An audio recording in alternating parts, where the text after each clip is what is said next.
on. You have it on now. Oh, good.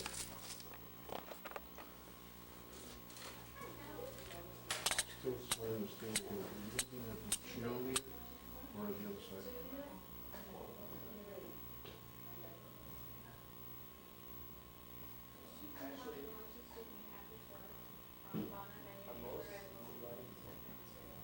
don't know where I'm gonna sit yet.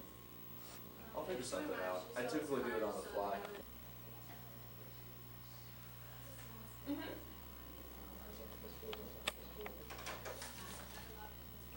think that people that are successful know a little bit of how to do something really well.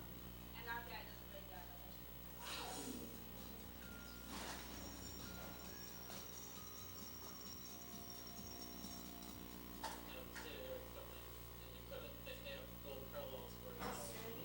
Yes. Michael, Yes. Dustin, Coco. And it's K-O-K-K-O.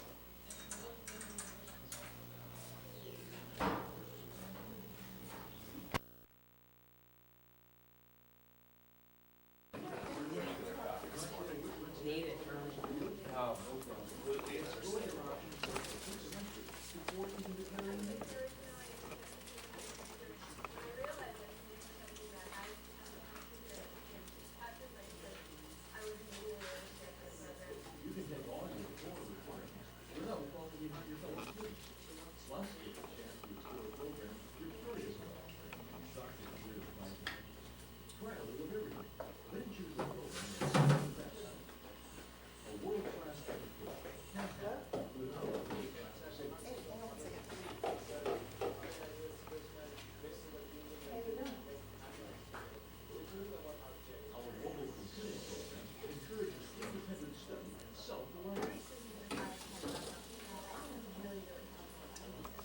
How's everyone doing today?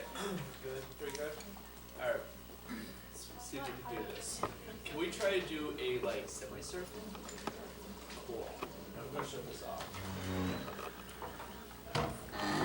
Maybe before I graduate, I'll actually change that video. Alright.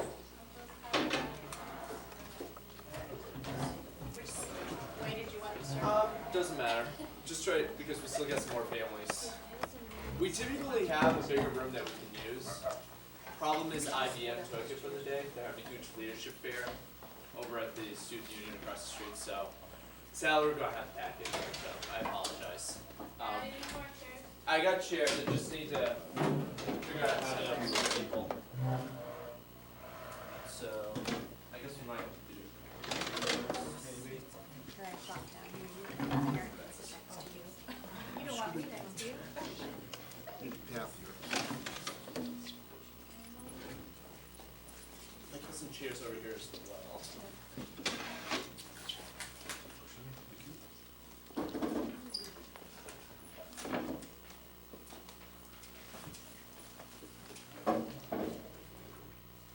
Alright, so I guess it's musical chairs.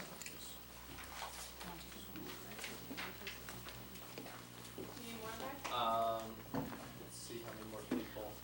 I think we just have enough. I'll just grab some out of No, we're good. We're good. Yeah. So go ahead, take a seat.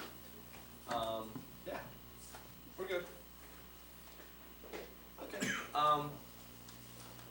Actually, I guess I'm gonna stand. This might be easier, just because there's a lot of people. So I guess just a quick introduction. My name's Bryan Knight. I'm originally from Hudson, New Hampshire. Any people from New Hampshire here today? Where are you guys from? Amherst. Amherst. So who you get? Yep. Cool. I went to Howard. As long as you didn't go to BG, we're okay. Where else is everyone from? Just out of curiosity. Glens Falls? Virginia? Auburn. Okay, so you don't count. Just kidding. Where are you guys from? Buffalo. Buffalo? Long Island. Long Island? Connecticut? Warner. Warner? Okay, cool. Just out of curiosity, what are people looking at for majors? We'll go the other way now. Chemical engineering. Chemical engineering? Mechanical. Mechanical? Biomed?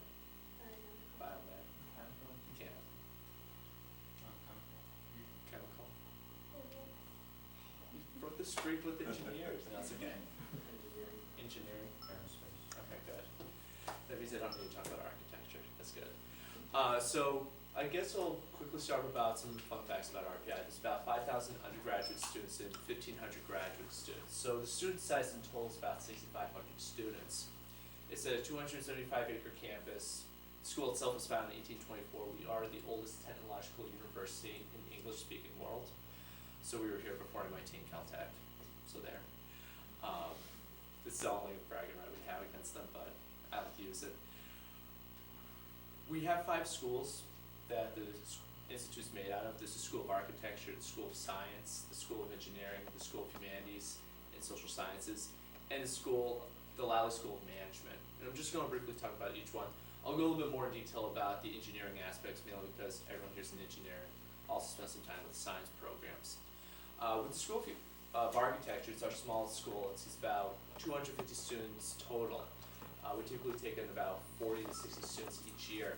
It's a pretty rigorous 5-year program, which each semester you work on a different design project.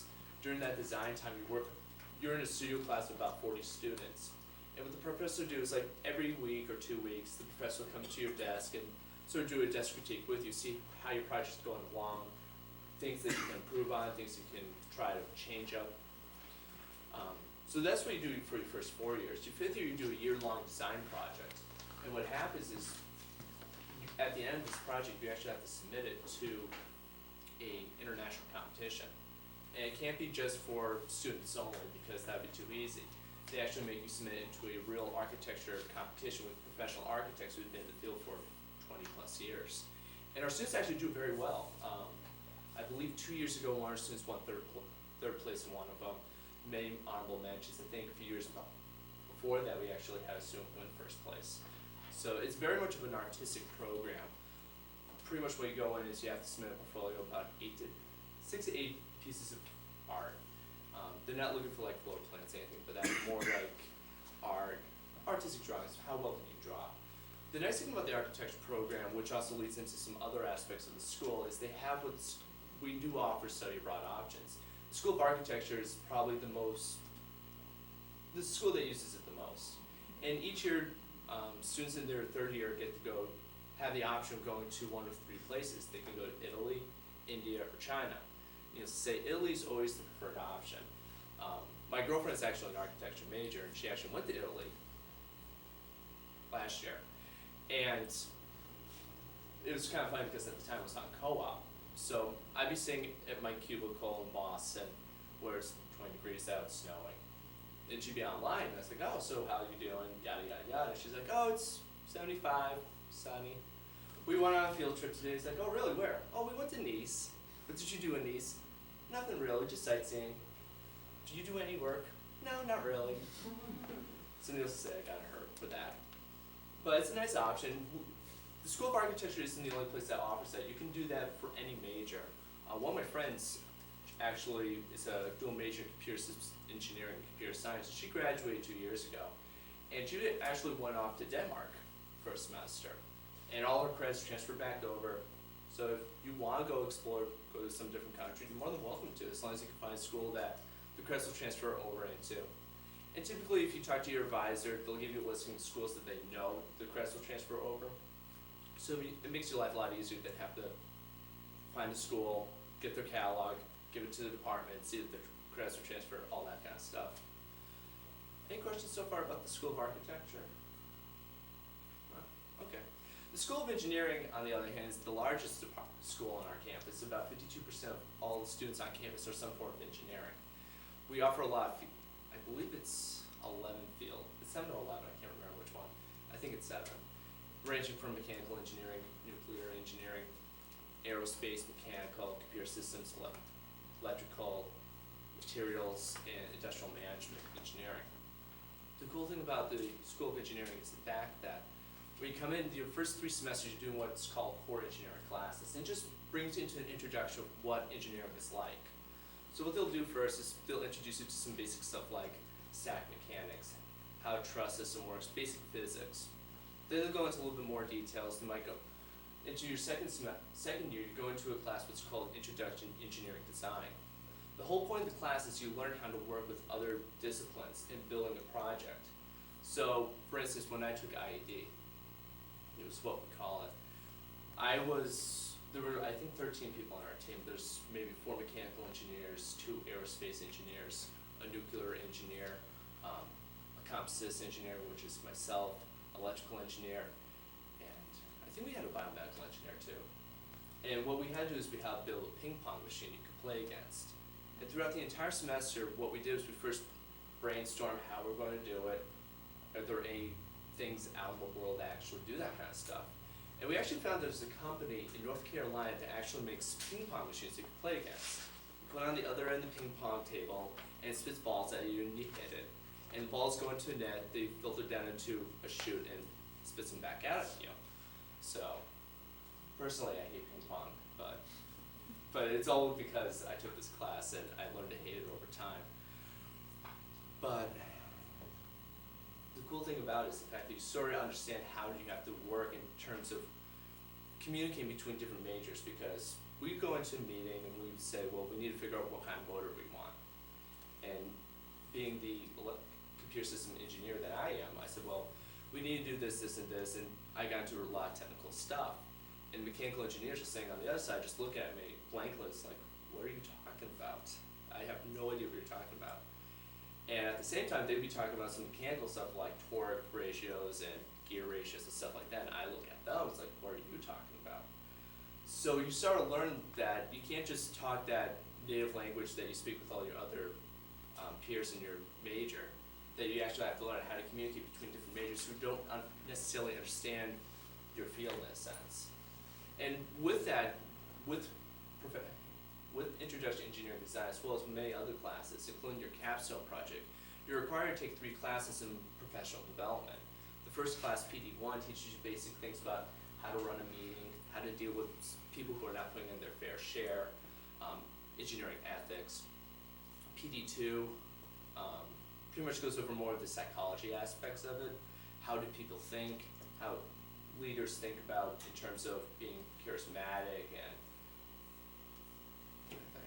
I took that class 3 years ago, so I'm trying to remember. Pretty much into the psychology aspect of it.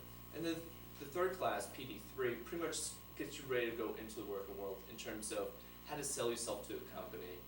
Right now I'm taking it, and what we're doing is we're just doing the 60-second sells. How do you pretty much quickly and concisely sell yourself to an employer, which becomes very key when you go into an interview, and you're pretty much trying to show why they should hire you instead of the other 3 kids that are applying for the same job. Other than that, are there any questions so far about the School of Engineering so far? Is that like, so there's co-ops with that, and there's like, you go for 5 years, or how does? No, typically it's a 4-year program. The School of Architecture is the only program that's 5 years. We do offer co-op though, it's an optional. Pretty much how co-op works is that you take a summer and a semester off. And so you work either from May to August or January to August. And wait a minute, I completely butchered that. January to August, May to December, that's what it works. You work at a company full-time. While you're on co-op, you don't lose financial aid, you don't pay tuition, you still consider a full-time student, so you don't lose health benefits or anything like that. And you don't have to reapply when you come back. It's pretty much you taking a 6-month break from school. You come back, still have your email address. If you work it out right, you can still have your room that you left.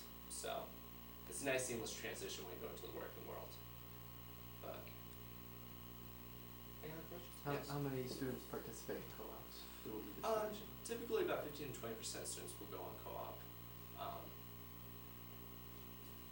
There is no limit to how many times you can go on co-op. Some students do it 2 times.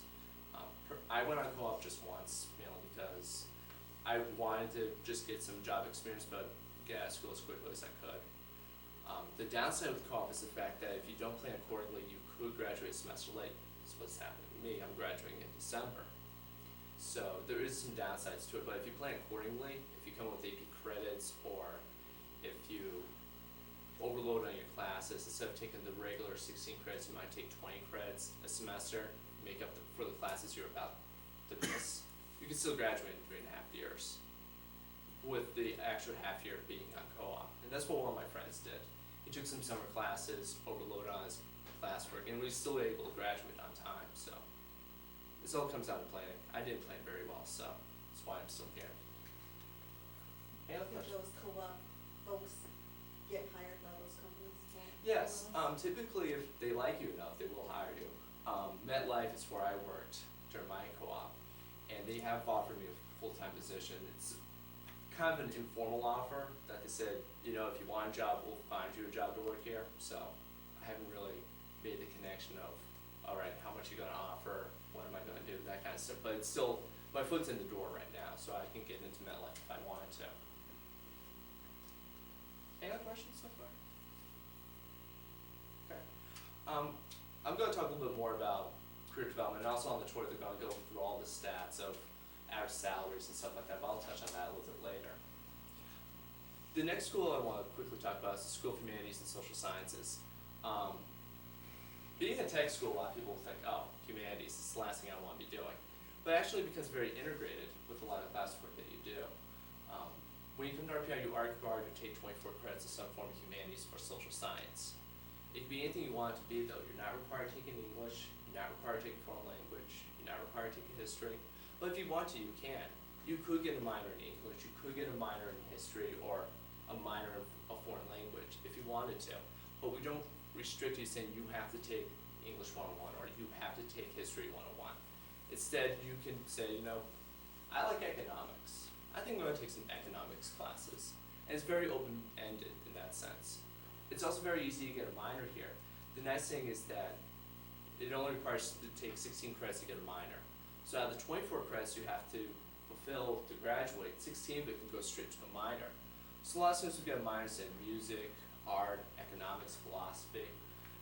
Right now they're offering a new video game design major, or minor right now. They're working on the name because parents don't want to tell people that their son or daughter is studying video game design. So we're trying to make it politically correct, I guess. But right now it's a minor, and come hopefully this fall of 2006 it will become a major. So it's pretty exciting in that sense because the video game industry in itself is about a $12 billion industry.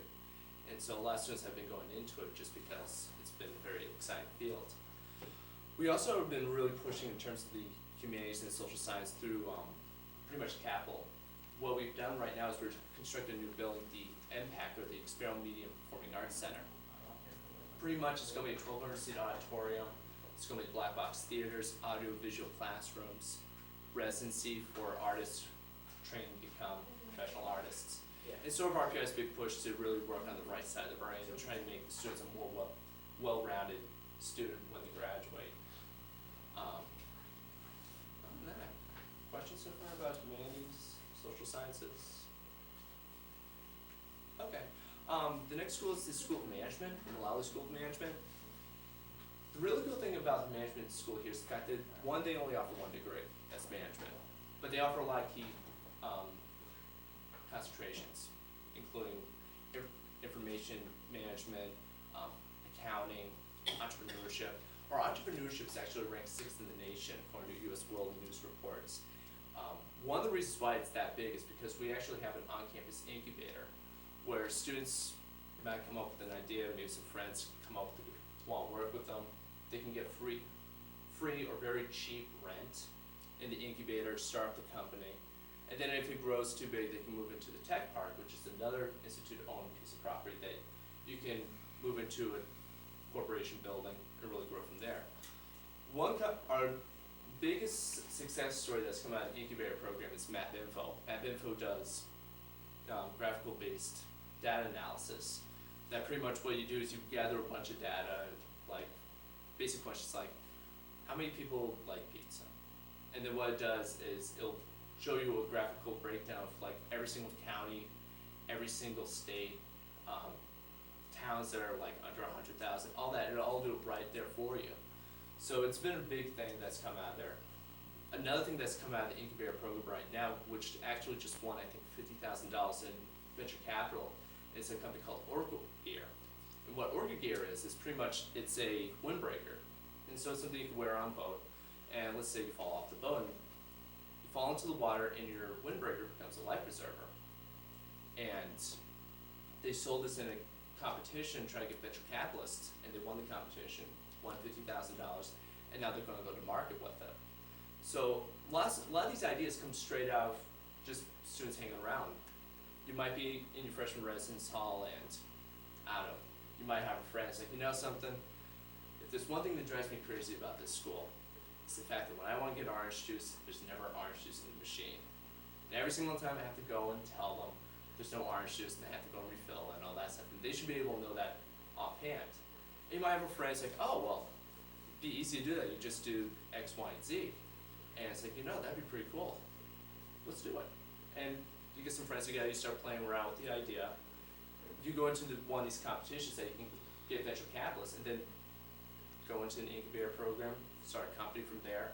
So there's a lot of opportunities in that sense that you can really start up in terms of being an inventor and things like that. Management is also the most popular minor on campus. A lot of students will get a minor in management just because it really helps out students going into the working world. Because getting that management field, understanding how to work in corporate America really pays off a lot. Other than that, any questions about management, entrepreneurship? Okay, so the last school is the School of Science. The School of Science is probably one of the nicest majors because as in the School of Science, you're only required to take 8 classes to get a major. Everything else is an elective. You're completely open to do whatever you want to do. So a lot of students will go on and get a dual major, a double major, and actually get 1 degree or 2 degrees coming out of on graduation day. The nice thing about the School of Science is there's a lot of opportunities to do research as well. Research has really been pushed a lot in the past, I'd say 10, 15 years here. We've been building a lot of new labs actually to accommodate all this new research. It's very easy as undergraduates to get involved in undergraduate research through the undergraduate research program. Pretty much what you do is you go online, see what kind of research is going on.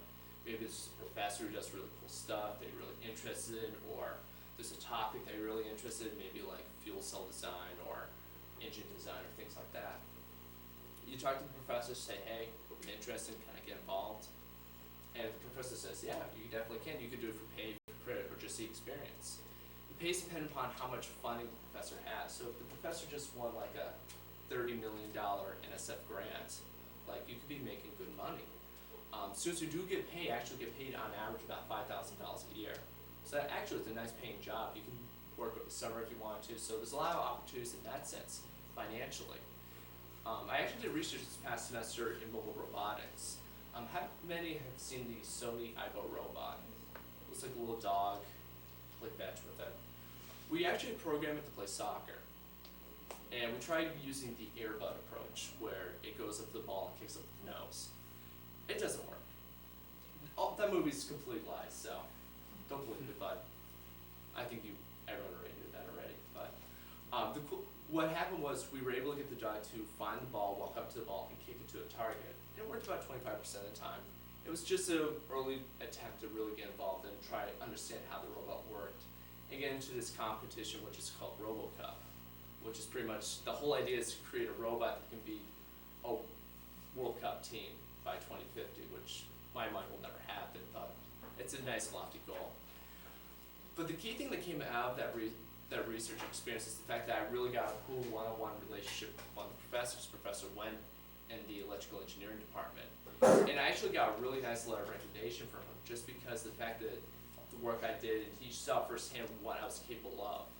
So if you're looking at graduate school or you're looking for some job or scholarship that requires a letter of recommendation, research is the best way to really get to know the professors rather than getting that generic, I had Bob in class, he got an A, he showed up to class, he did his homework.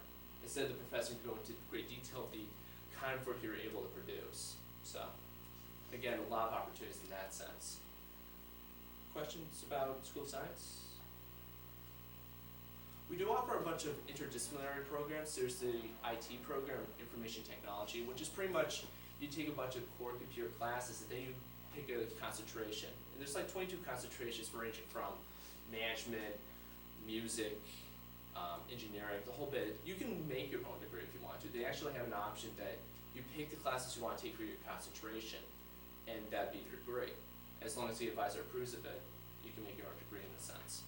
We also have PDI, professional product development initiative, no, product design innovation. You always mess up the I. And pretty much how that works is that it's a mix of both the mechanical engineering department, the architecture department, and school of humanities and social sciences. And pretty much teach you how to make a better mousetrap, how to make a better toothbrush. So people really want to get involved in like product design. If you ever, I don't know, went to the supermarket and you found a really cool gizmo and you're like, wow, that's really cool, I wonder how they designed it. We're one of the few schools that actually offer a program like that. We do also offer 2 accelerated programs. We offer an accelerated medical program and accelerated law program. How each one of those works is that you go to RPI for about 3 years, after which, let's say you're in the medical tract, you would spend 3 years here and then 4 years at Albany Medical School. And at the end of that, you would get your MD. If you decide to go with the traditional track, you would go to here for 3 years, and then afterwards, you would go to Albany Law College. You'd be there for about 3 years, and then you would get your JD. So if people are interested in that way, in that track, that's definitely an option. Those do require additional requirements, including like you do have to have a interview for those programs. You also require to have SAT 2s, and I'll talk a little bit more about the requirements a little bit later. But those are the only programs that require SAT 2s. The rest of them are all the other programs we offer. It's just SATs or ACTs. Questions so far? Yes. Can you do major in any of the sciences or engineering for those early medical program? For the accelerated medical program? Excellent medical program. To my knowledge, no. It's a very strict program, so like it's like each semester you will take these classes, and there's not a lot of room to actually fit in any other dual majors or anything like that. If you want to take additional classes, you can. It becomes a lot tougher though in terms of time management. What about getting a BS? They still get a BS degree, right? Yes, technically I believe you still get a BS in biology. I think that's how it works. That you go through, you would graduate in 3 years with a biology degree, and then you go straight into medical school. You wouldn't have to take the MCATs, so you get to skip that whole section. But And that you're is- guaranteed admission into there. But that BS is restricted to biology only. Is that what you're saying? The bachelor's degree? Yeah.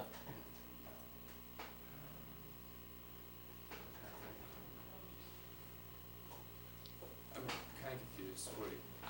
You will get a bachelor's degree coming out of here. But could it be for, say, in engineering and chemical engineering? In or any addition other- to No, medical program? no, just the bachelor's program.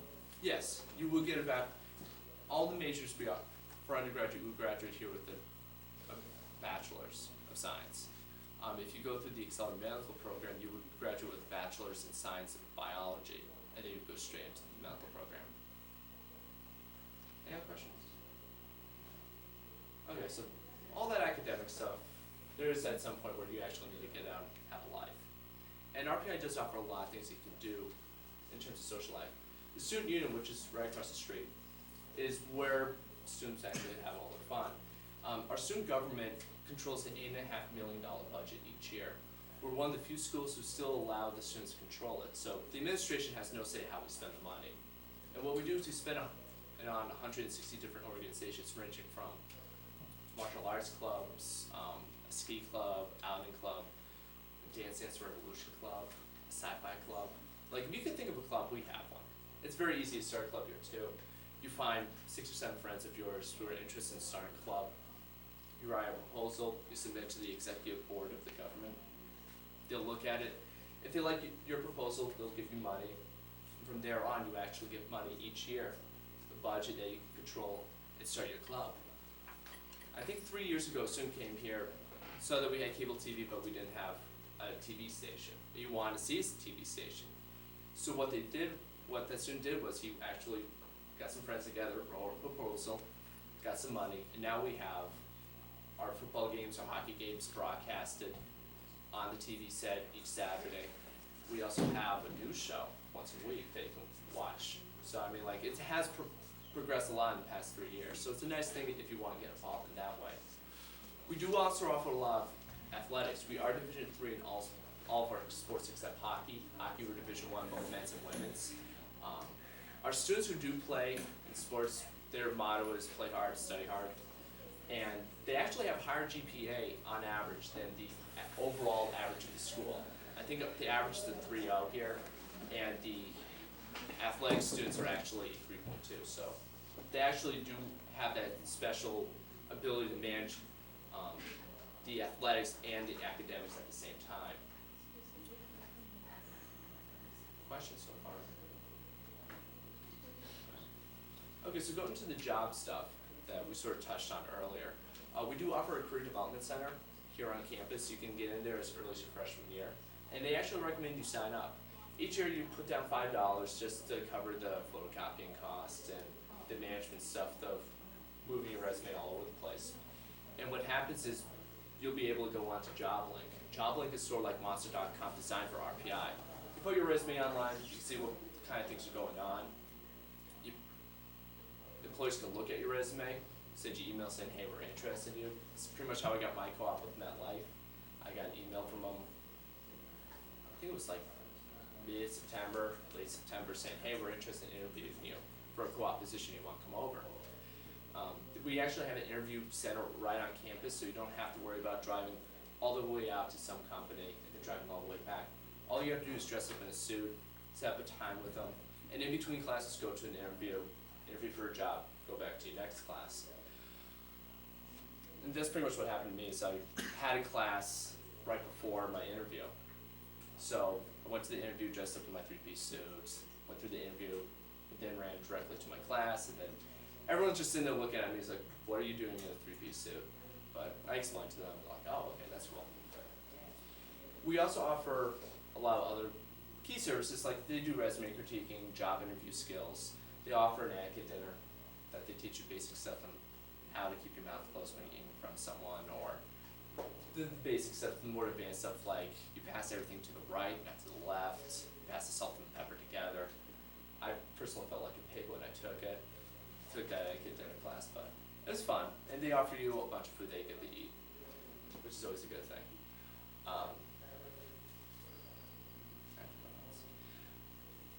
Anyone have the time right now?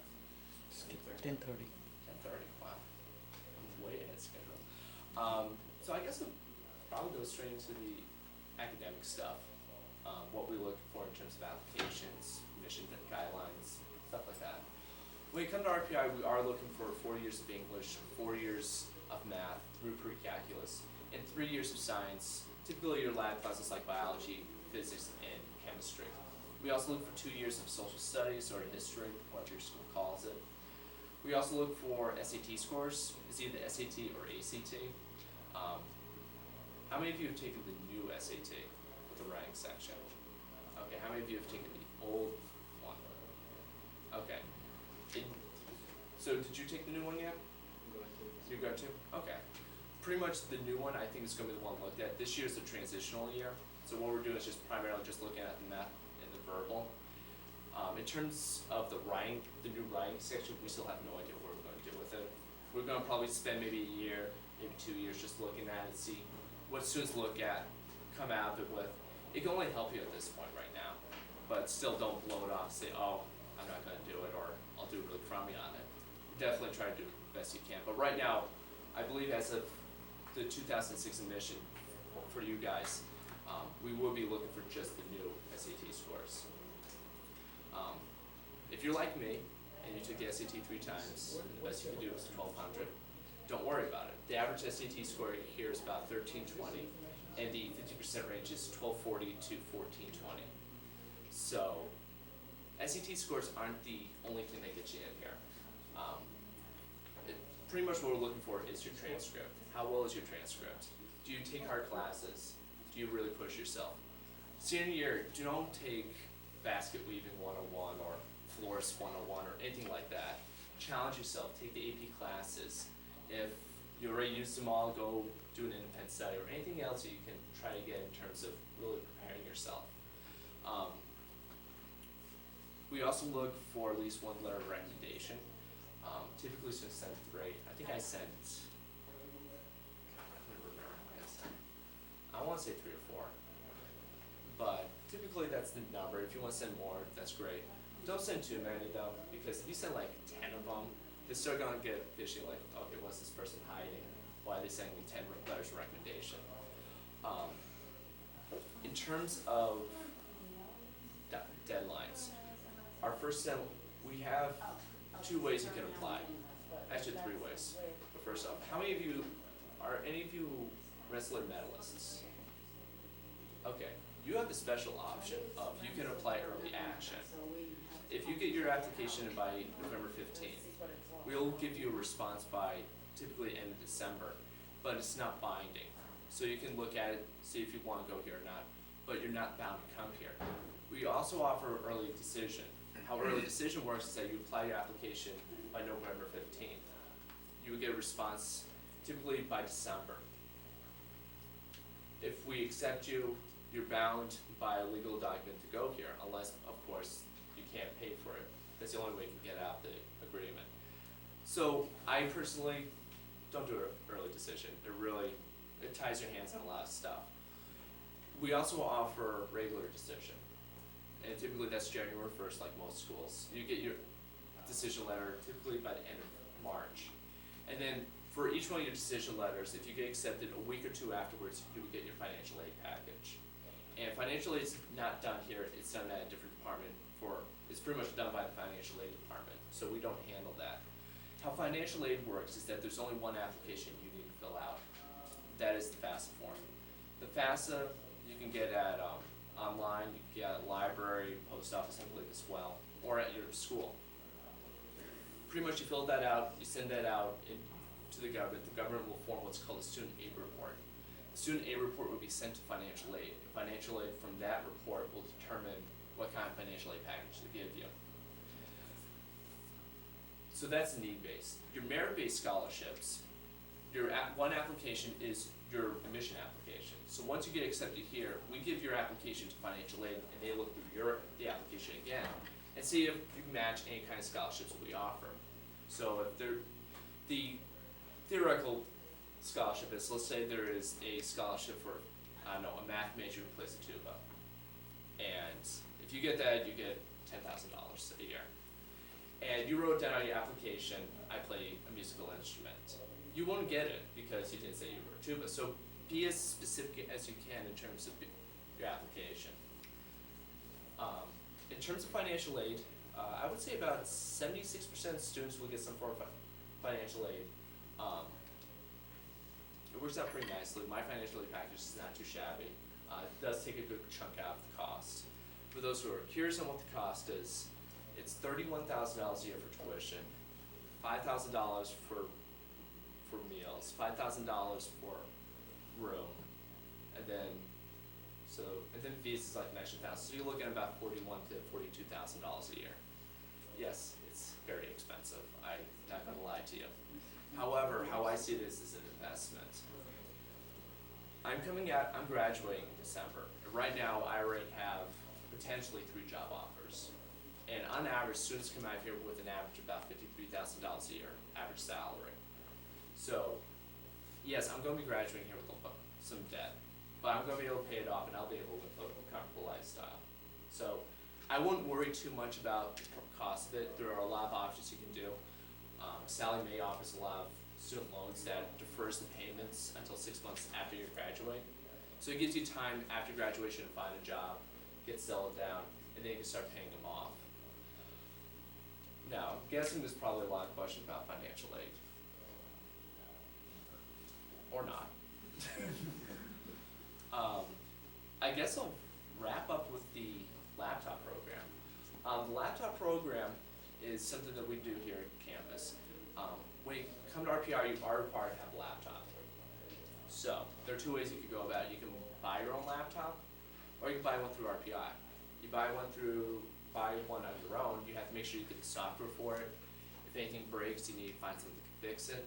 If you buy RPI's laptop, you get all the software you need, and you also get the support staff that can fix any hardware or software issues. So, the RPI laptop's a good deal just in that sense. The RPI laptop is valued at about, I'd say about $4,300, but you get it for a discount price of $2,300.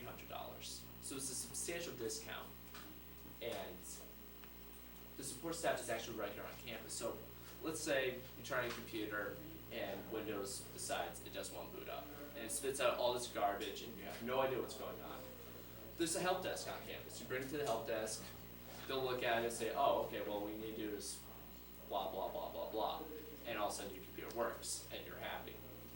Or it could be something more serious, like you turn on your computer and smoke comes out and it catches on fire and you start freaking out. That's covered. The laptop that you buy through RPI comes with a 3-year of ThinkPad protection, which pretty much means it's accidental insurance. Anything goes wrong with it in any sort of way, it's covered. For instance, when I bought my second laptop, I got angry at one night. It wasn't behaving and it was crashing stuff and I got really ticked off and I took my headphones and chucked it at it. And then the L key flew off and the M key fell off and I'm like, oh no.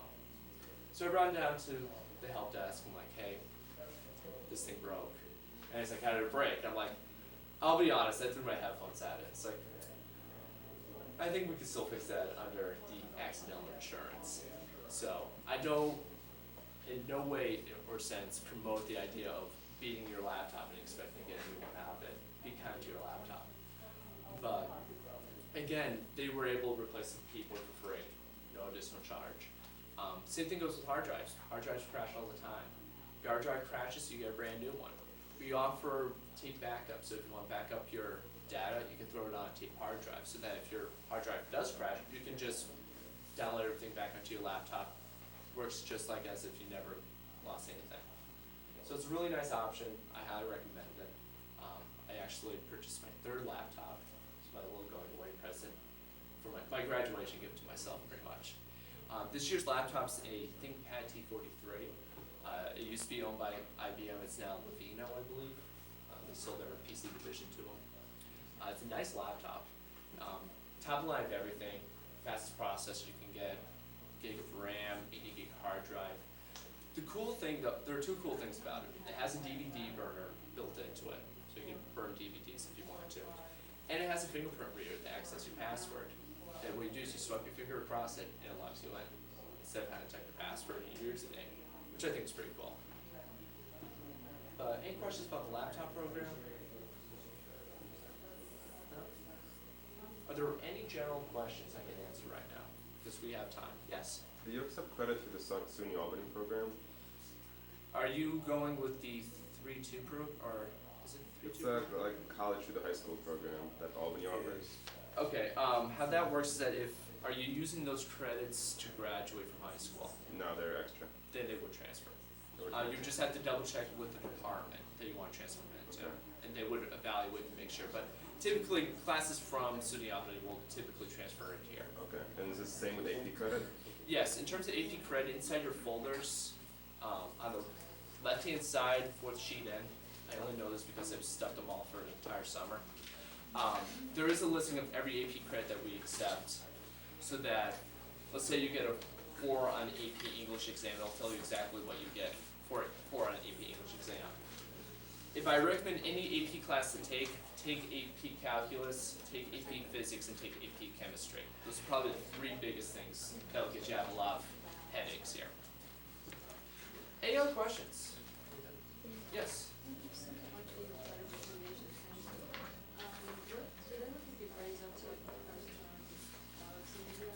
What you'll do is when they send the transcript, they will send the most recent grades you have. And then what will happen is after you graduate from high school, what they'll do is they'll request your final grades and they will check it. Your admission is still dependent upon the fact you do graduate high school, and also the fact that you didn't just go senioritis and just not show up to class and deed everything. So typically how that would work. Any other questions? Yes? Can you tell us about residential life? Yes. When you come to RPI, you are required to live here your freshman year. You will be seeing a residence room, assuming that there's some freshman that's awake right now. Typically, people don't get up to like 1, 2 in the afternoon around here, so if you don't get into a room, I apologize. But pretty much your first year, you're required to live on campus. The second year, you have the option of staying on campus or moving off campus. So, and typically the last ones will move off campus because it's a lot cheaper. One of my friends got an apartment that he's paying $275 a month with utilities included. So, it's pretty cheap. But they're gonna go into a lot more detail about living on campus and stuff like that on the tour. I don't want to steal the thunder. Any other questions? Oh, I'm sorry. What's the general percentage of students who apply are admitted? That is a good question. Typically we get about 6,000 applications, we accept about 4,000, so it's about 75%. We have a small application pool, that's why the percentage is so high. Then typically, our typical freshman class is about 1,200 each year. So that's pretty much what you're looking at in terms of that. How many graduate? I believe my class, I think, I wanna say it was about 1,000 students graduated. So over the course, we sort of lost 200 people. But, the freshman and sophomore retention rate is about 93%, so. This is like, I don't even know if our class was 1,200, I think we were a small class, so I can't remember the exact numbers, but they vary year to year. Any other questions, comments?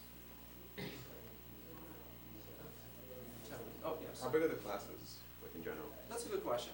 We do offer 2 styles. Actually, I totally forgot to talk about that, but it's what I was going to talk about anyways. But I'll mention it. We have 2 different styles of teaching. We have what's called lecture recitation, which most people are familiar with. It's a huge room you go into and you listen to a professor talk for about an hour, hour and a half. Then you go into a recitation section with a graduate student. The graduate student will go over the material taught in class, but won't teach anything new. And that's sort of the old way of learning. That's how it was always been taught. In the 90s, RPI changed into what's called studio format. How that works is you go into a smaller classroom of about 30 to 35 students. The professor talks for about 20 to 30 minutes in a 2-hour-long class.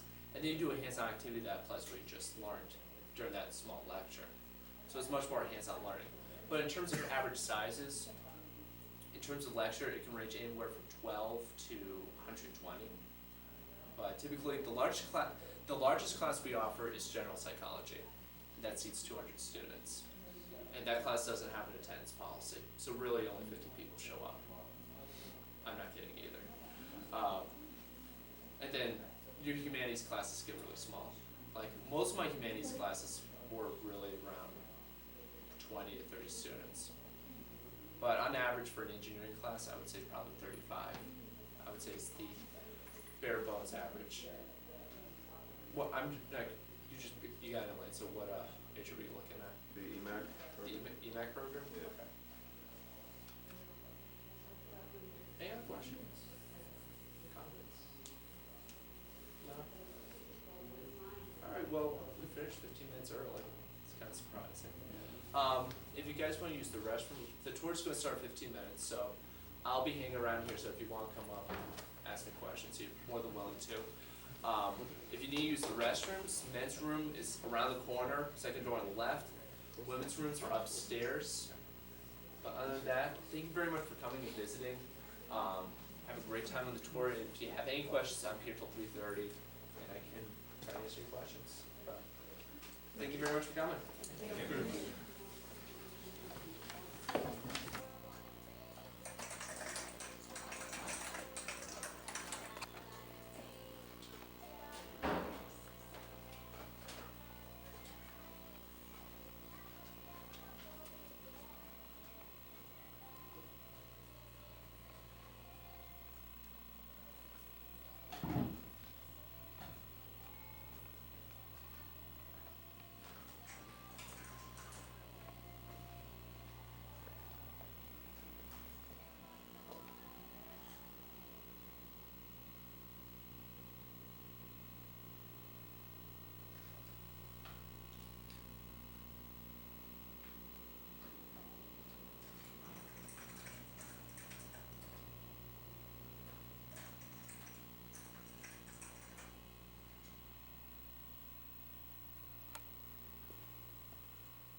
Great. Pretty good? My name is Bryan Knight. I'm a senior here at RPI. I'm a dual major in computer systems engineering and computer science. I'm going to be giving you a quick overview of the school. Basically, the 5 schools that we have: School of Architecture, School of Humanities, Engineering, Sciences, Management. Before I get started, where's everyone from? Brooklyn? Hyde Park. Hyde Park? Connecticut? Connecticut? Connecticut. You're Jersey? New Hampshire. New Hampshire? What part? Amherst. It's like an Amherst person today.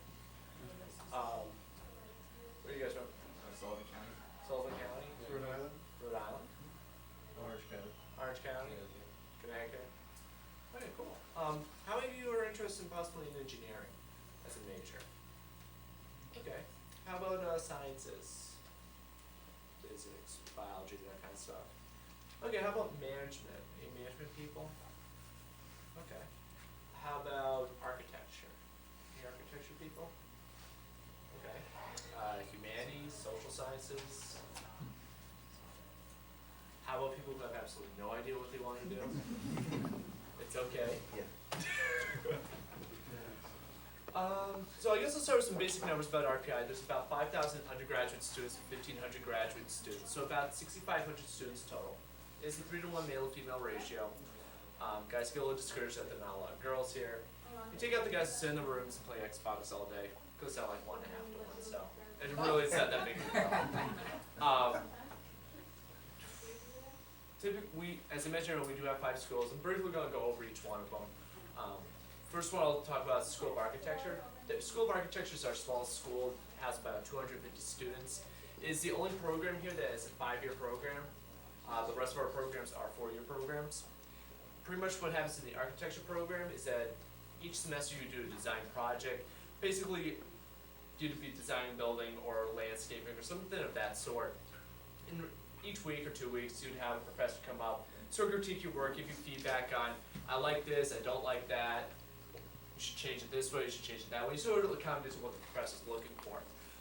Your 5th year, you do a year-long design project in which you not only get a grade on, but you also have to submit it to a competition.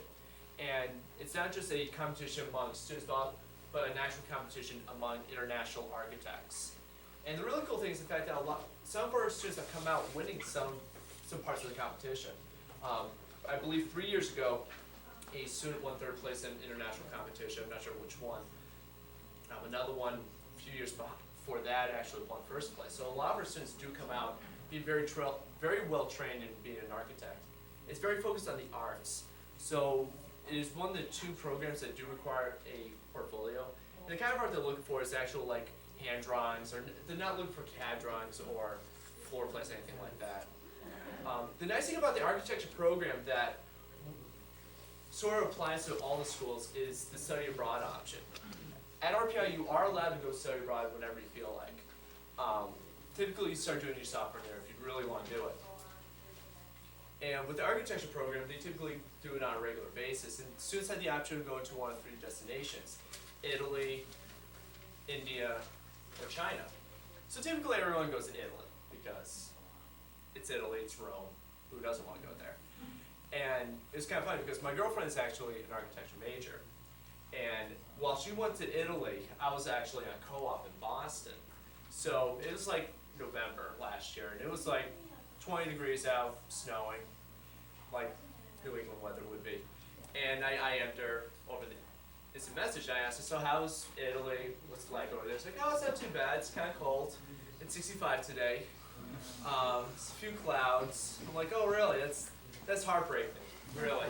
It's snowing over here. I'm sure you're missing it. So it's an option. A lot of students can take advantage of it. One of my friends, she is a computer systems engineer. She actually went to Denmark for a semester, and she thought it was one of the best times of her life. So it's definitely an option that students can take advantage of. So far, any questions about the School of Architecture? No? Okay. School of Engineering, probably the more interesting aspect because primarily all of you are looking at engineering. We offer 7 majors in the School of Engineering. We have aeronautical engineering, mechanical engineering, nuclear engineering, electrical engineering, computer systems engineering, electrical power, biomedical, IME, or what what's called industrial management engineering. Okay, that's 8, I can't count. Happens.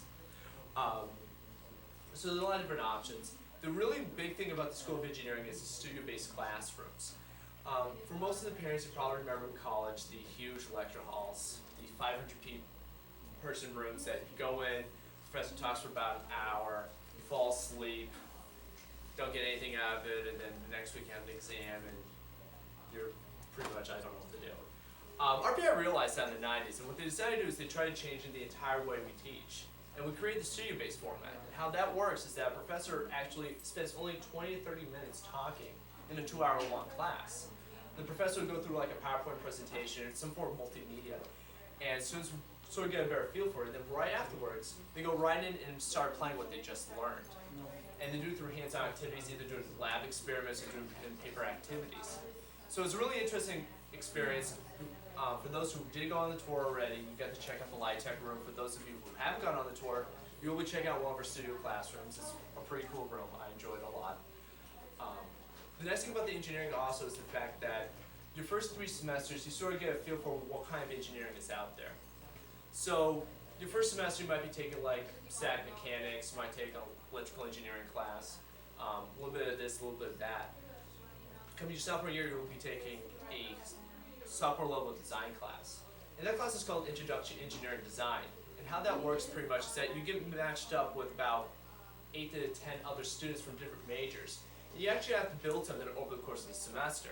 So the year I took it, we had to build a ping pong machine you could play against. Needless to say, it didn't work at all.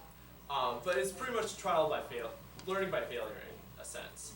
Pretty much, you realize that you go into some kind of work environment like this, where you have people from different majors, and you're trying to communicate to them that something's going wrong. Like, for instance, we screwed up on buying motors.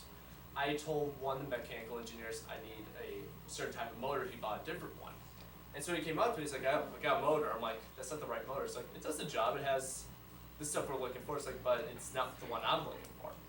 And so you sort of get into that problem where you know a lot in one field, they know a lot in the other field. You have to find that overlap where they would understand you and I can understand them. And you actually start to learn that through 3 classes you take as an engineer, which are called professional development classes. Professional development 1 pretty much goes over how you run a meeting, how to write up a good agenda, how to deal with people who are not putting their fair share into a project. Professional development 2 really goes more to the psychology of it, how people think, what makes a good leader, charismatic qualities, honesty, all that fun stuff, ethics, that kind of stuff. And your 3rd class, professional development 3, is you actually start getting prepared to actually go into the working world. And they'll go in and start pretty much helping you get ready to go into an interview, how to sell yourself when you know that you're going to be one of 4 or 5 candidates going for a particular job, how to really present yourself in a professional manner. Any questions so far about engineering? No? Okay. The School of Management is actually I'd probably say the 3rd or 4th largest school on campus. It only offers 1 degree, management. But the cool thing about it is the fact that you can really focus in terms of entrepreneurship. And there's a lot of entrepreneurship that actually goes on campus. We do have an on-site incubator that allows students who have like a pet project that they've been playing with for like a year or 2, and they really want to see if it could really go into market. And what they can do is go into competitions to try to gain venture capital. And they could go right in and start a company. One company that actually started, I think 40 years ago, actually started that way, that a bunch of kids, like a few mechanical engineers and I forget the other major, but they came up with an idea that how many people have gone like sailing in a boat? How many of you really hate wearing those life preservers? Yeah, very unstylish, stuff like that. They thought we should make it a little bit more stylish. So what they did is they actually developed a windbreaker.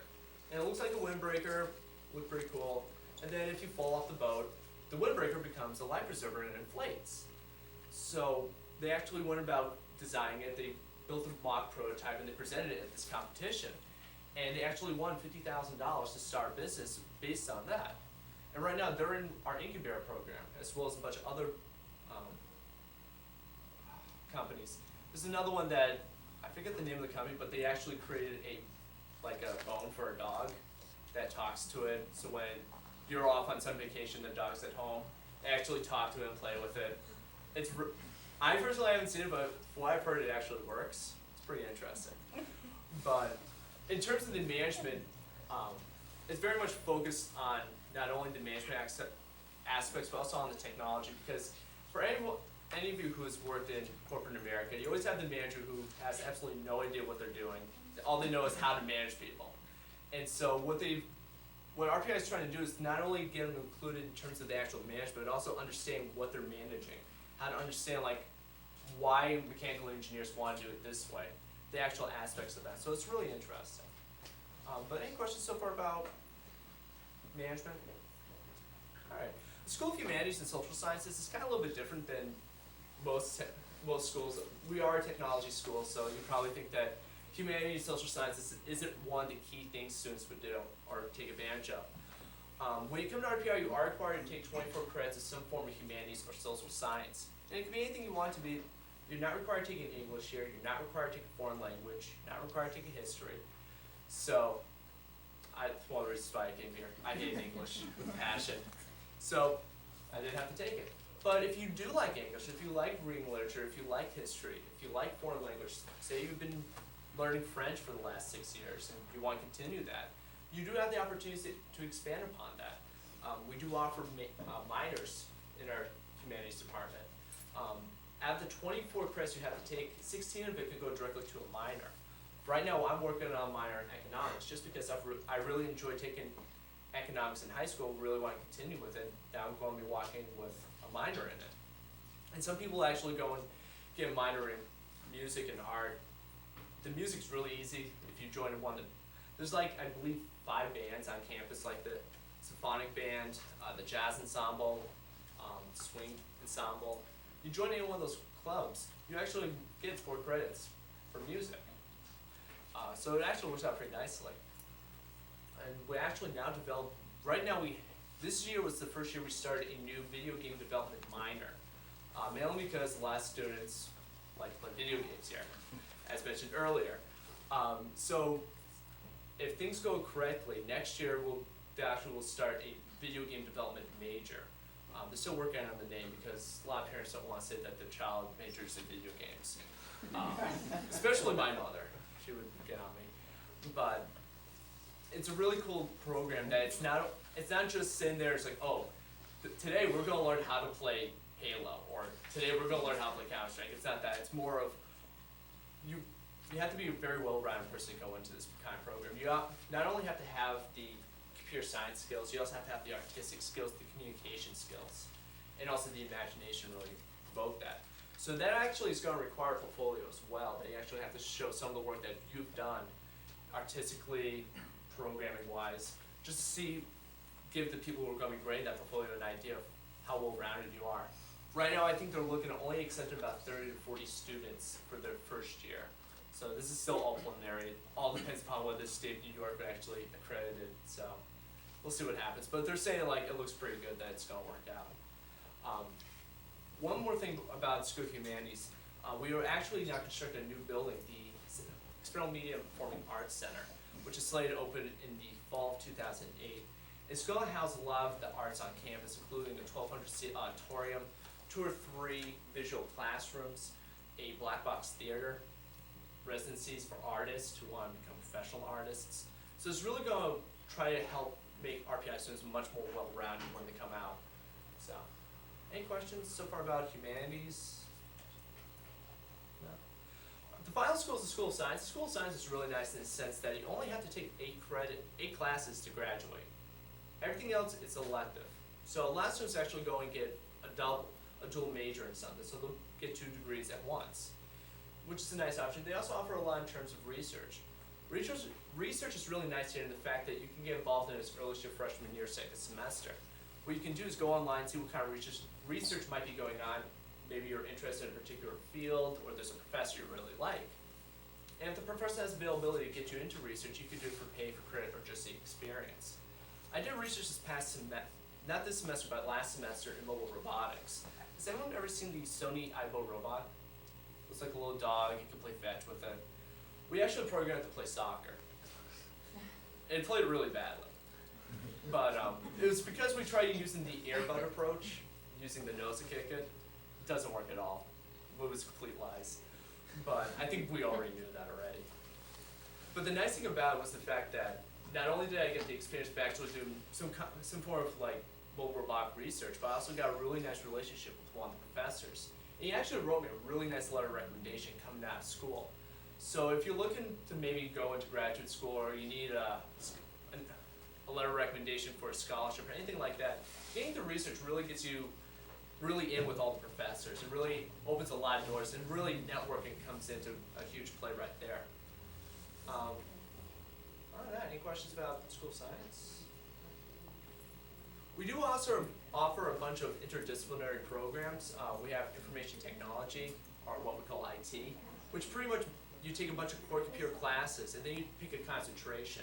And that concentration can be based on art, music, engineering, management. There's 22 different concentrations that have been developed so far. If you don't like any of them, you can make your own concentration, and you can pretty much make your own degree in essence. So it's very open-ended that you can really play around with this to really adjust to what you like the most. We also have PDI, which stands for Product Development Innovation. And pretty much what that is pretty much teach you how to make a product. It's a branch of both the School of Architecture, the Mechanical Engineering Department, and the School of Humanities and Social Sciences. So if you're the type of person who, I don't know, goes into Walmart or Target or whatever, and you see like some new gizmo, it's like, oh, that's really cool, I wonder how they made it. Maybe it's an option for you to take a look at PDI. We do also offer 2 accelerated programs. We offer accelerated medical program and accelerated law program.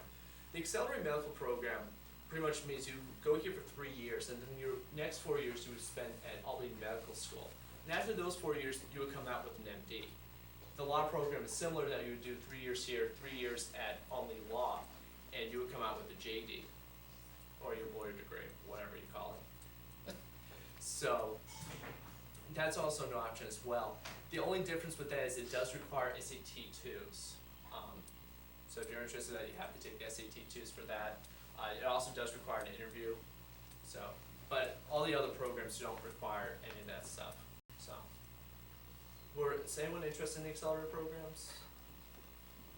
So, the medical program? Okay.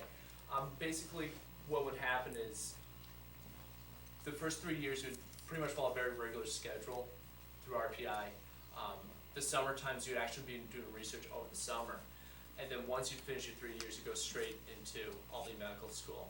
You don't have to worry about taking MCATs. It's one-time shot right through. It's very competitive, I'm not gonna lie. I think we typically get about 400 applicants. We accept about 30. And we don't do half the accepting. Primarily Albany Medical College makes the selections. So the SAT scores are much higher in it, but at the same time it's very rewarding. The downside of doing the accelerated law program or applying to it, or the medical program, is the fact that if you apply to it and you get rejected, you can't apply to any other major at the same time here. So while a lot of students, like my friend who wanted to go into the medical fields, he actually just went in as a biology major, went here for 4 years, and then applied to medical school. The downside of that is you have to take the MCATs, you have to go apply to all these schools, while with the accelerated law medical program, you get in, you're home free the whole way. So, and I believe there's a brochure outside that you can take a look at. It gives some more details. Any questions about those? Okay, so far I've been talking a lot about academics. You're probably wondering, okay, well, what do I do when I don't have homework? Or is there anything fun to do around here?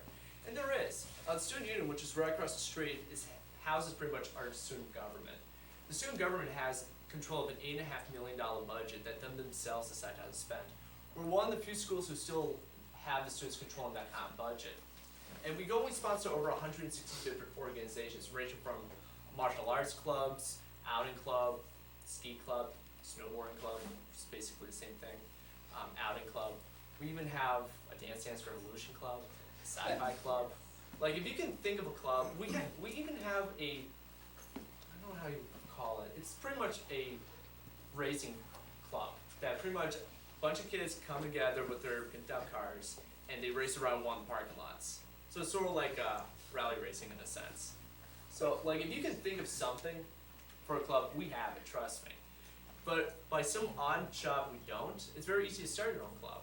All you have to do is get 6 or 7 friends together, write up a proposal, submit it to the student government. If they like it, they'll give you some funding, and you can start a club.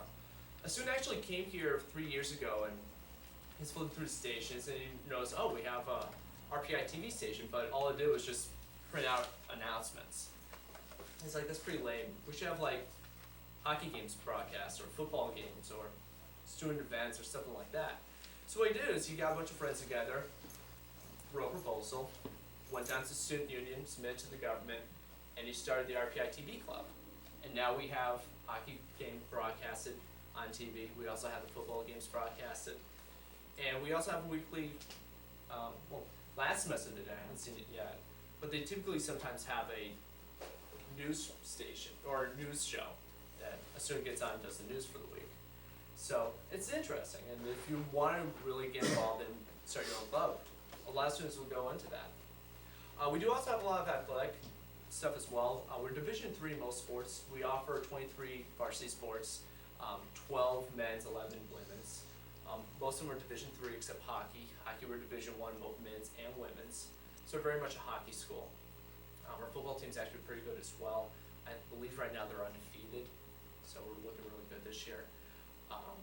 The athletes on campus actually are really good in terms of not only being able to play hard, but also maintaining their grades. And athletes actually have higher GPA than the average GPA across the entire school. The average GPA across the school is 3.0, and the athletic team's GPA is 3.2. So they actually do a very good job in maintaining that time management of being able to go to practice, go to games, and at the same time maintain your grades as well. But I don't know, is anyone interested in possibly playing sports? Okay, just out of curiosity, possibly. Football and lacrosse. Football and lacrosse? Running. Running, okay. Tennis? Tennis? Tennis, okay. Actually, one of my friends, he used to be a tour guide here, he was actually the president of the RPI Tennis Club. And so, if the nice thing about it is that, let's say you want to do tennis, but you just don't have the time to put into it, there's a lot of intramural programs as well. Intramurals are really fun in the sense that you can play a very competitive level of the sport, but you don't have the time put on the time commitments. So there's 4 leagues that intramural play. There's A League, which is you could play varsity, you just don't have the time. And it goes all the way down to D League, which is you have no idea what you're doing. But you've always wanted to play the sport. So the best one to watch is D League hockey, because they can't play or ice skate. And it's hilarious watching them. So if you're ever bored on a Friday night, go watch the D League hockey teams. It's always a good time. So that's another option as well. I played C League basketball, and I have no game whatsoever, but it's still fun because I got a bunch of my friends together. We're just playing weekly pickup games with people, and we won 1 game in the entire season. We somehow made it into the playoffs. I have no idea. But I think we were like the 8th seed, and like we had to play like the team that killed us. Like I think it was like 85-15 or something. Like they slaughtered us. But needless to say, we showed up and we gave them a decent run. I couldn't make it to that game. Which is the also nice thing about intramural sports is that you don't have to be there for every game. If something comes up, if you have like a huge paper due the next day, no one's gonna hold you accountable for not making it to the game. So it's very laid back if you want to just keep it going, I guess. Are there any questions so far about that kind of stuff? Okay, just quickly I'll touch about career services. We do have a career development center on campus. They have a lot of key services, including resume critiquing, job interview skills. They have JobLink. JobLink is monster.com designed for RPI. Then you put your resume online, and employers can look at your resume and send you emails back to that. That's how I got my resume from MetLife. They sent me an email saying, hey, we saw your resume, we're really interested in hiring you for a co-op. Can you make it for an interview? I'm like, sure. We have a on-campus interview center. So what the companies typically will do is come here and do the interview here rather than you have them go to the company, go there, do the whole interview for a day, and then have them go all the way back here, missing a whole day of class. So the day I had an interview for MetLife, I got in my 3-piece suit, went to the interview center, did the interview for about half hour, 45 minutes, and then went directly to class. Granted, of course, I look kind of weird because everyone's rolling out of bed wearing like pajama pants and hoodies, and I walk in a three-piece suit. But made me feel good because I was the one who had the job interview. So. It's a great experience though because the experience you get out of co-op pays huge dividends when you come out. The experience that I gained at MetLife really has helped me actually get my foot in a lot of the doors. Right now, I have potentially 3 job offers, and the career fair hasn't started yet. So I have a lot of opportunities, and it's those skills that you get from co-op that really pays huge dividends nowadays. Internships aren't the way to go anymore because companies typically need 3 months to train someone, and you're only there for 3 months. So unless you know someone on the inside to get you into the company, it's really hard to get into a company just for an internship. Average salary coming out of RPI is about $53,000 a year. That's across the board for all majors. So the money's good coming out as well. Any questions about career services? No? Okay, what kind of time? Yeah, it's 1:25. Way too fast. Because like, I think I just went through like 45 minutes and 25 minutes. It happens. I guess we'll talk a little bit about residence life then, to try to chew up some time. When you come to RPI, you are required to live on campus your freshman year. You will be checking out a residence hall on the tour, assuming that there are people awake. People don't get up till like 2 in the afternoon, so you might see some people actually going to take a shower this morning, so don't be scared at all. Pretty much, freshman residence hall is your standard double. It's nothing different than any other school. After your freshman year, you have the option of staying on campus or moving off campus. Some students like to move off campus just because it's a lot cheaper. They want to have that independence of having their own place. And so a lot of houses in the area are actually student housing off campus. So one of my friends lives block and a half that way, and he's paying $275 a month with utilities included, so it's really, really cheap. And if you do the math out, it is cheaper to live off campus than living on campus. I personally have stayed on campus all 4 years I've been here just because I'm lazy. I don't want to deal with the landlord. I don't want to deal with monthly rent. Because I know I'm going to be doing that for the rest of my life, so why start doing it now? So, you have that option as well. If you do decide to stay on campus, you pretty much will go into a lottery system. And what will happen is that you'll get number 1 through 600. 1 would pick first, 2 would pick second. It goes all the way down to whoever's last. And last semester I got number 490. So I was like at the bottom 10%. I wasn't sure if I was going to get a room. And I go into the lottery, see what's available. And I got a single apartment to myself with my own bathroom and my own kitchen on campus. So I actually made it pretty well. But a lot of this other stuff is going to be really covered in more depth when you actually go into the residence hall and when the tour guides go into more details about it. But just quickly touching on it, are there any other questions come to mind? Yes? How exactly does this lottery system work? It's, are you guaranteed housing for 4 years? No, you're only guaranteed housing your first year. First year. After that, that's why we have the lottery system. So you may not get. Theoretically, you may not. But however, about 40% of students move off campus after their freshman year. Okay. So in the last 3 years, we've always had somewhat of a surplus of rooms on campus. They can't guarantee because if every student wanted to live on campus, we couldn't fit everyone. So, but according to Pete Snyder, the director of residence life, he said in the 30 years he's worked here, they've never had an issue. Okay. Get a student who wanted to live on campus to stay on campus. So, How do most students get around? Walking, bikes, cars? typically, like for me, I've always walked. I found it very much a walking campus. Some students want to bring their bikes. Bikes aren't very useful when there's 3 feet of snow, so that kind of becomes a hazard.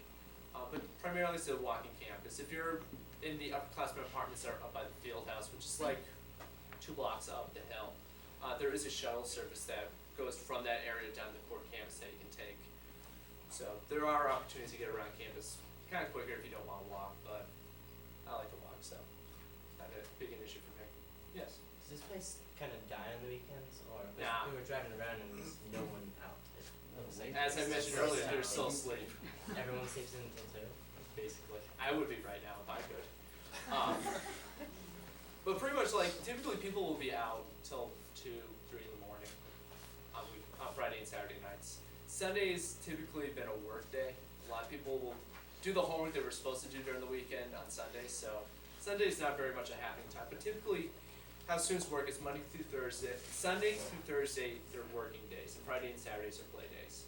That's how I've done it, and that's how a lot of other students do it.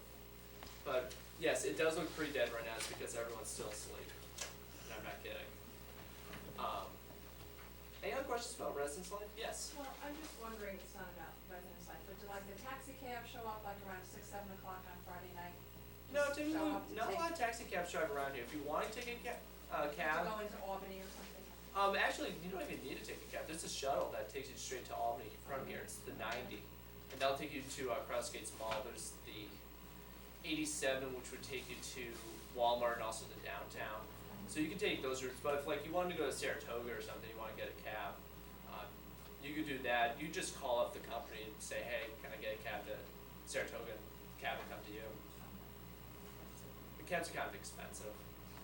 Like when I was a freshman, I didn't have a car, and I went to Cross Gates Mall to visit a friend, and my friend and I my friend went to SUNY Albany, which is directly right next to Cross Gates Mall.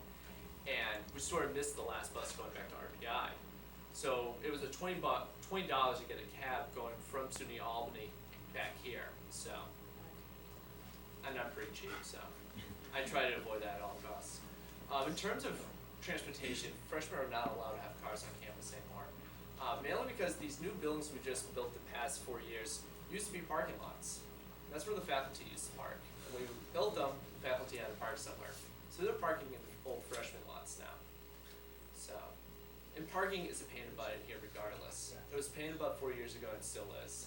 So actually not having a car is a good thing. Because you don't have to shovel it out when there's 3 feet of snow. Any other random questions? So what's the winter like up here? The winter. Typically, we get about 75 inches of snow a year. Last year was kind of a dull summer. I think we only got like 40, 45 inches. The year prior to that, we had 100 inches.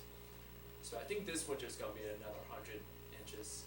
I'm thinking it alternates around years. But in terms of cold, the coldest it'll get is like -10 for a week, and then it'll go back up to the 20s. We have that 1 week that you just wish that you were in Hawaii or California or something like that. But really, it's not that big of an issue. You just layer yourself up. You won't have a problem. So I guess I'll go into the academics, what admission counselors are going to be looking for in your application. Typically, students will be, the counselors themselves will be looking for 4 years of English, 4 years of math through pre-calculus, 3 years of lab sciences, so chemistry, physics, biology, that's the other one. It's been a while. And then 2 years of social studies or history. We don't have a foreign language requirement, which is kind of odd, I know. But we still look at, everyone typically comes out with some form of foreign language, so it's not that big of a deal. We do look for SAT or ACT scores. For those who will be applying this coming year, we are going to be looking for the new SAT scores. Don't worry about the writing section because we still don't even know what we're going to do with the writing section. So primarily we're going to be still looking at just the math and the verbal for the time being. And typically with our SAT scores, the average is 1320, and it ranges from 1240 to 1420. So, and that's only the 50% percentile. I got a 1200, and that was up to the 3rd time, and I got into it. So, SAT scores are not the big decision, and the decision make all decision type things. What they really look for is your transcript. They really want to see good grades. They want to see you challenged. They want to see people taking AP Calculus, AP English, AP anything, instead of taking Basket Weaving 101, Florist 101. So, challenge yourself, because that's what admissions is really going to be looking for.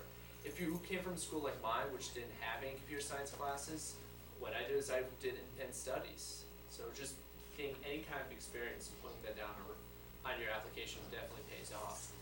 We do also look for 1 letter of recommendation. You're not limited to just that. Typically students will put in 3 or 4. Don't send 10, because then people are going to get a fishy idea if you're trying to hide something. So 3 or 4 is a good number typically. In terms of deadlines, we offer 2 systems. We offer early decision and we also offer regular decision. Early decision is binding, so if you get accepted to school and you can pay for it, pretty much you're going here. I strongly recommend that for only people who absolutely, there's no question in my mind, I would go here, no matter what happens. Personally, I would go regular decision, just to keep the door open, just in case something else happens. And I would do that with any other school.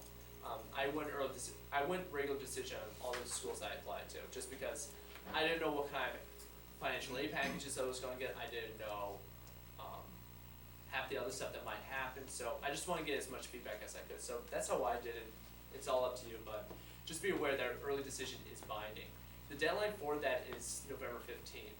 Are there any Rensselaer medalists in the crowd? All right, you get a special chance. We do offer early action. Early action is the same thing as early decision, but it's not binding. So you will get your decision letter typically by December, which would be the same time as the early decision.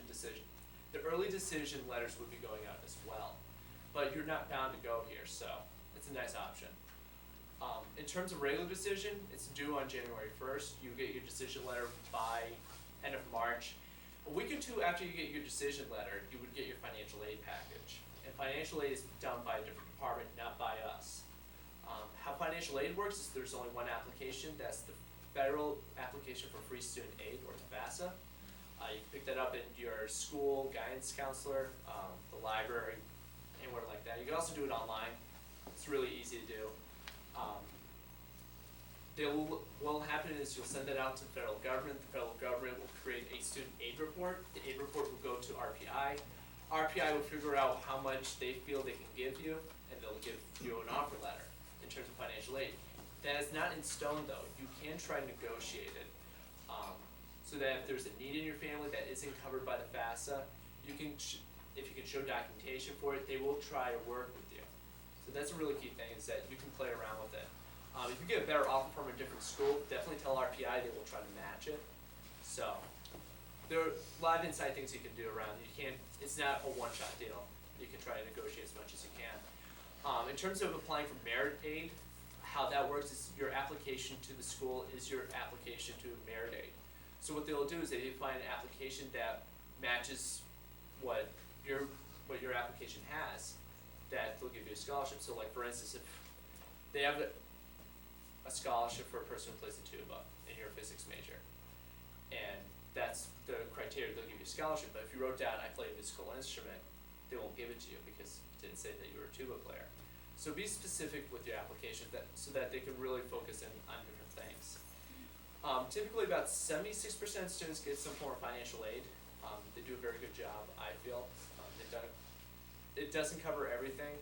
There are other options, alternative loans. Sallie Mae does offer a bunch of loans that you don't have to pay anything until 6 months after you graduate, which I highly recommend if you do decide to take out private loans.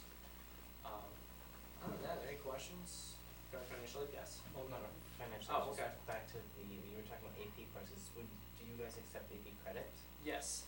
Inside your folders, on your left-hand side, 4th sheet in, supposedly, it's the 3rd or 4th sheet. I only know this because I stuffed that for an entire summer. That's why I know where everything is. There should be a sheet that pretty much shows you what each AP credit would go for here. So for instance, let's say you got a 4 on the AP Calculus AB exam. You would be able to place out of Calculus 1, and you could go into Calculus 2, and you would get credit for Calculus 1. If you get a 4, let's say you got a 5 in the AP Chemistry exam, you'd be able to place out Chemistry 1 and Chemistry 2. So it breaks it all down to what each score would translate into. Typically, we're looking for a 4 or 5 on the AP exam. With the lone exception to the AP Calculus BC exam, if you get a 3 on that, we'll still let you get out Calculus 1, but you would still have to take Calculus 2. Any other questions? Yes? What about credits from another university, like Syracuse University has How that works college is, and the high school, as long as the credits aren't used for graduation, and from high school? right, Okay. they should transfer over, you would have to talk to the department to make sure that the class that you want to transfer the credits in would be compatible with the classes taught here. But that's typically how credit transfer would work. Yes? Oh, I'm sorry. I have a question regarding early decision. Yeah, sure. Do we get any benefits if we get accepted to early decision? The benefits of early decision is the fact that you get your, one, you get your decision letter early, and two, if you do decide to come, if you do get accepted and you come here, you pretty much get first dibs on housing, basically. Because the housing is done on a first come, first served basis for freshman year. What happens is when you get accepted, you get a piece of paper that that pretty much you select the buildings 1 through 8, 1 being your first choice, 8 being your last choice. And the quicker you get your deposit, the better chance you get your first choice. Basically though, that's all the benefits of early decision. Yes? Driving around, it seemed like there were a lot of fraternity. What's Greek life like? Well, yeah. Okay. Or what's non-Greek life like? Well, Greek life only makes up 30% of campus. 70% of campus is independent and not involved with fraternity life. So you probably still have a bunch of fraternities coming in, but it's not very dominant on the school. Personally, I looked at a few fraternities, I didn't really think it was the thing for me. There's no divide between Greek life and non-Greek life, so you don't have to worry about not feeling cool if you're not in a fraternity. If you want to go into a fraternity, or if you want to go in a sorority, you're more than welcome to, but no one's going to pressure you to do anything. Any other questions? Yes? Do you match up roommates when you go and hand your housing in? Do you do any kind of survey or anything? Yeah, actually on the other side of that sheet is the roommate survey. And what happens is they ask you basic questions like, do I study with the TV on? Do I study with the music on? Do I like having a lot of people in the room? Do I like quiet atmosphere? The key one though is, do I live in a clean room or a dirty room? Be honest with the question. Don't put down that I live in a clean room just for the hope that your deep freak roommate would help you become clean. It doesn't happen that way. So, what I've been saying they need to do is they need to take 5 pictures. It's like, this is a clean room, this is a dirty room. Because everyone has their own variation of what dirty is and what's clean. So. Any other questions? Yes? If you're gonna apply here, will an interview help you out a lot? We don't offer interviews at all. Okay. We don't have the staff to do it. Okay. But, so pretty much your interview is your essay. So the essay is very key as well, and they put a lot of emphasis on the essay as well. Is the campus wireless for internet access? Mostly. Dorms? The dorms are working on it right now. Supposedly by the end of this year, they should have it. Either this year or next year, they're supposed to have it wireless. As you go into the residence halls, you'll notice that they're made out of solid concrete. Wireless signals don't do very well. So they're still working on that issue. But there are Ethernet ports to plug into. Like, it's not that big an issue having to plug in. But most of the academic buildings are, which is a good thing and a bad thing. Because it's a good thing because if you're a good student, you can go online, download the PowerPoint presentation, follow along with the professor. Or if you're like a typical RPI student, you'll go on Instant Messenger. And you'll IM friends from high school and really not pay attention at all. So there are consequences to wireless internet in the classrooms. I noticed that in the tuition room board and all that, then it said computer. So do you have to buy a special computer, or do you bring your own, or is there a particular kind? Yeah, before I go into that, are there any other questions regarding like admission stuff, financial aid, anything of that sort? Okay, laptop. When you come to RPI, you are required to have a laptop. There are 2 ways you could go about it. You can buy your own laptop, or you can buy one through RPI. Buy your own laptop, you gotta make sure someone can fix your laptop. You have to buy all the software you're gonna need for classes, because we use special software that, I don't know, if you price it out right, you might be paying $300 for it. If you decide to buy RPI's laptop, you get a top-of-the-line laptop, all the software, support staff, and 3 years of ThinkPad protection, which is pretty much accidental insurance. If you're walking down the street, you slip, your laptop falls out of your hands and breaks in 5 pieces. You get a new laptop, free, completely covered.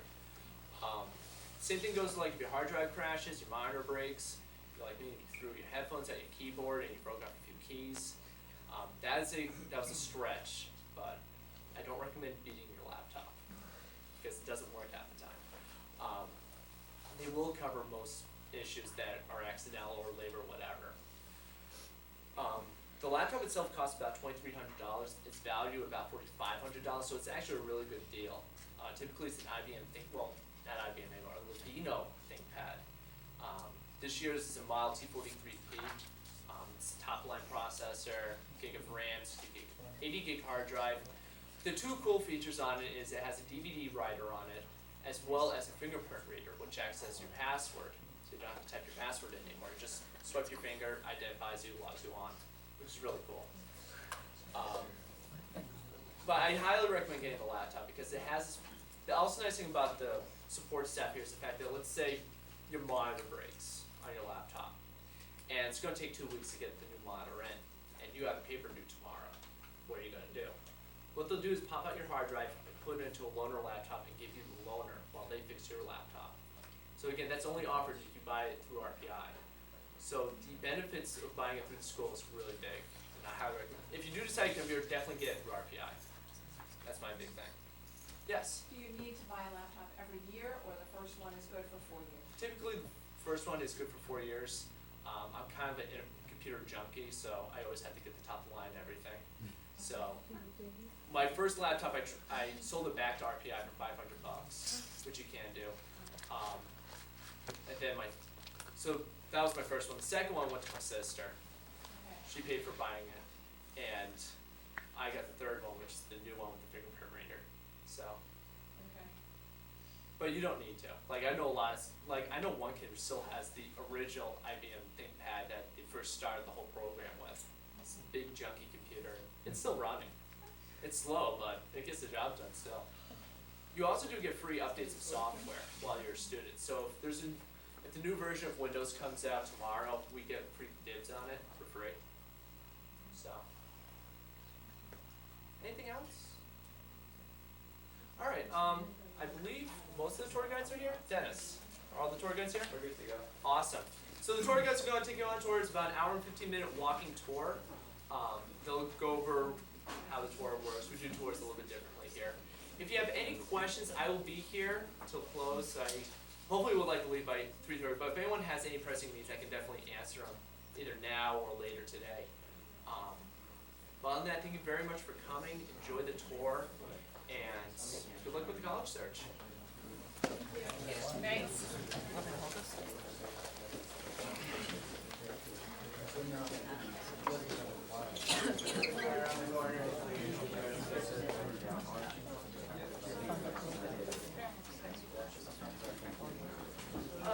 In terms of like visiting again, just to try to fill out your application, it really won't. Like really, actually visiting and signing that card, like that's their statement. You have visited this school, so like if there's a tiebreaker, they use that. They might check that. Yeah. So, but other than that, visiting the school 5 or 6 that up to put your name and then we come back and check. right, basically. So visiting a bunch of times is one. No, there's no interview. We only have right now 4 admission counselors, so we don't have staff at all to handle it. So. You know if we're gonna go into the new biomed? Yeah, we're going to be walking. The tour should be walking through it. Awesome. Thanks a lot. Yeah, no problem. I got a question for you. Shoot. What percentage of the middle schoolers that apply to the exam? That's a good question. Percentage of students who go early decision who get accepted. No. Oh. Early action. Oh, medalist winners. Oh, I'm sorry. Medalist winners? I would say probably high 90s. Because typically the students who apply to who get the medals are typically students who can get into the school. Like on occasion, you'll get that one student who got the medal but really is like an English major for some reason and doesn't get into the school. But it's pretty. I'm not going to say it's guaranteed, but you have It's a very safe school then for the medal winner. Yeah. Like, Yeah, no problem.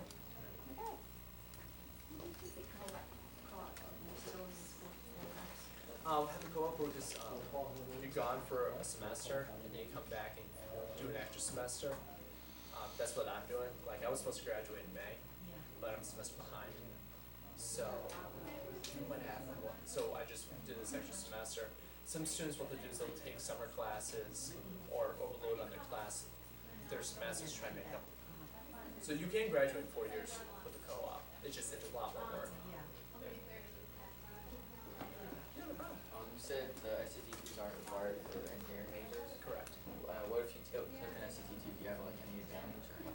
They'll look at it, and if it's really good, it'll only help you. It won't hurt you though. Like I took the SATs because I hadn't used it for Carnegie Mellon and for WPI, Alright. but I sent it to here as well just because I had one free slot that I could send to a free school, so I figured, yeah, send it to them.